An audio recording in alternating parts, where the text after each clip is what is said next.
Welcome to the Transparent FX Academy. I'm Nick and I'm a top author on TradingView with over 190k reputation points. In this video, I will be speaking about GBPUSD. Now, as usual, to keep the video as educational as possible, first I will be covering the technical aspect for this market. Then we will be moving to the order flow by looking at the commitment of traders, so the COT data, so essentially what hedge funds and the big players in the market are doing and how they're moving their orders. And by the end of the video, by using the combination of these two different types of analysis, we will try to understand where we have the highest probabilities for the next potential move here for this pair. So this is definitely a video you do not want to miss. If you're new to the channel, make sure to subscribe. This is the place to be for high quality, free trading education. So without further ado, let's jump straight onto the charts.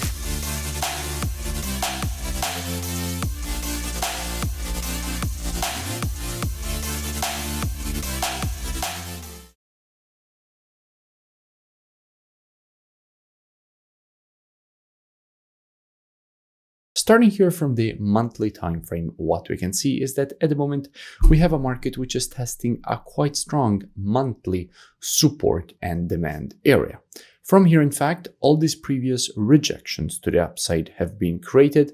And what we can see right now is that we just had the test once again of the exact same zone. The market has already started rejecting it to the upside. So we could expect more potential bullish continuation to be created away from this area, as already happened in the past when the market was testing this exact same zone. Keeping that in mind and dropping down on the weekly time frame, what can we see? Well, from a weekly perspective, the first thing that we must notice is that we just had a break of structure to the upside. In fact, this level here was clearly a quite important structure level for this market, acting first as support here, again as support here, and again as support here. Then the market broke it to the downside and it started acting as resistance with the creation of this rejection to the downside, and now the market has broke once again above the level. And as usual, previous resistance in the market, once it is broken to the upside, is supposed to be turned support. So what you would expect in a situation like this is first a potential retest of the level and then the continuation to the upside. That is what usually the market gives us after creating such a pattern. Now, dropping down on the daily time frame, what do we see? Well, from a daily perspective, the situation is a bit different because what we can notice is that in creating the move to the upside, the market has printed this red candle and then broke it to the upside. So now this red candle, this zone, is previous resistance turned support. So what could easily happen here is that we get a retest of this previous resistance turned support and then a potential rejection to the upside away from this level. Now, if we go and see what we have when it comes to the commitment of traders, so what hedge funds and the big players in the market are doing, and we look at the data precisely for the GBP, the first thing that we have to keep in mind is that if we're looking at the data for the GBP, actually already we're looking at GBPUSD because all currencies on the spot are traded against the USD.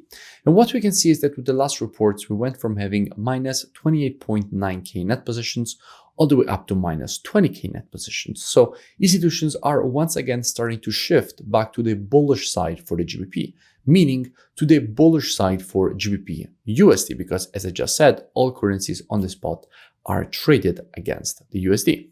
And if this will continue, this buying pressure could push the price of GBPUSD higher.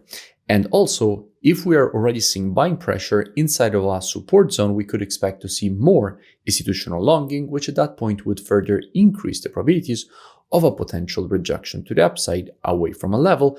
And in this case, this is a support area, so there's a good probability that inside of here we could see more institutional longing, which at that point could potentially push price higher. And by the way, if you still haven't, make sure that you join my free Telegram channel, which you find on the screen and also linked in the description, so you never miss new updates. Now, back to the analysis. So as we were saying, this is a strong support area inside of which we could see institutional longing. So in a situation like this, what would I expect? Well, as usual, trading is reactive and not predictive. The monthly, weekly, and daily timeframes combined with the COT data, those are the best timeframes when it comes to the directional aspect of the market. However, when it comes to identifying early shifts in the trend of a market, the best timeframes for that are the intraday timeframes, so 4 hour and lower. Therefore, what I would expect is that if this market would shift from an intraday bearish to bullish market, at that point, I wouldn't be surprised to see a potential push higher, completing this daily impulse correction and impulse pattern to the upside. Now, if you want to learn more, I really suggest that you go and check out the transparentfxtrading.com website, which you'll find linked in description. From here, in fact, you will have the possibility to gain access to my entire courses. You will also have the possibility to gain access to one-on-one live private mentoring directly with me, the VIP market breakdowns with the Telegram signals, the COT data software, which is precisely the one that we used in this video, the trading station software, which puts together everything that you need as a trader all in one interface. And if you continue to scroll down the website past the testimonials, you will see that you have the possibility to join and gain automatically access with email and password that you will create during the sign-up process. So I really suggest that you go and check it out as soon as possible. The link is in the description and I will see you in it. If you enjoyed the video, make sure to drop a like. Also, if you have any suggestions on any topics or pairs that you would like me to cover in the next videos, make sure to drop them in the comments below and I will see you in my next video.